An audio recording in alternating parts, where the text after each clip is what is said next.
আপনার TikTok video অথবা যে কোনো ভিডিওর ব্যাকগ্রাউন্ডকে আইফোনের মতো ব্লার করতে পারেন ক্যাপকাটের সাহায্যে। আমার স্ক্রিনে যেরকম দেখতে পাচ্ছেন ঠিক সেরকম ভাবে।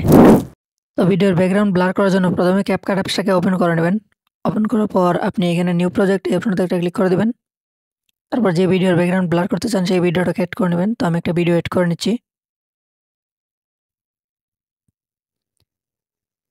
এড করার পর এখানে নিচে একটা অপশন দেখতে পাবেন ইফেক্ট, এই অপশনটাতে একটা ক্লিক করে দিবেন। তারপরে এদিকে ভিডিও ইফেক্ট এই অপশনটাতে একটা ক্লিক করে দিবেন।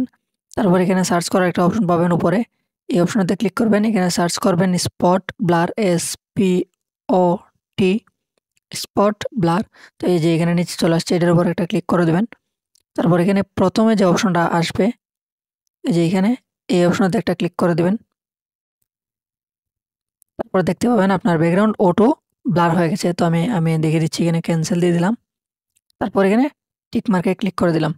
তো দেখুন নিচে একটা অপশন আসছে, এই যে আমার ব্যাকগ্রাউন্ডটা ব্লার হয়ে গেছে। আর এই যে আমি যদি এদিকে নেই, এই দেখুন আমার ব্যাকগ্রাউন্ড কিন্তু আবার আগের জায়গায় চলে আসছে। আর এদিকে আনলেই ব্লার। আর আপনি যদি চান যে আপনার পুরো ভিডিওটাকে ব্লার করবেন, তাহলে এটাকে টেনে আপনার ভিডিও শেষ পর্যন্ত দিয়ে দিবেন। তাহলে আপনার পুরো ভিডিওর ব্যাকগ্রাউন্ডটা ব্লার হয়ে যাবে। তো আমি একটু প্লে করে আপনাদেরকে দেখিয়ে দিচ্ছি।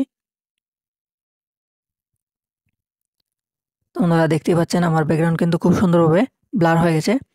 আর আপনাদের যাদের এই স্পট ব্লার ইফেক্টটা আনার পর মানে আপনার ফেস সহ মানে আপনার বডি সহ ব্লার হয়ে যায়, তারা প্রথমে ক্যাপকাটটাকে মানে ভিডিও ঢোকানোর পর যদি এরকম হয় প্রথমবার, তারপর ক্যাপকাট থেকে বেরিয়ে যাবেন, রিফ্রেশ করে আবার নতুন করে ঢুকবেন, নতুন করে করবেন, তাহলে অবশ্যই হয়ে যাবে। তারপরেরবারও যদি না হয় তারপরে আবার রিফ্রেশ মেরে আবার নতুন করে ঢুকবেন, তাহলে কিন্তু অবশ্যই হয়ে যাবে।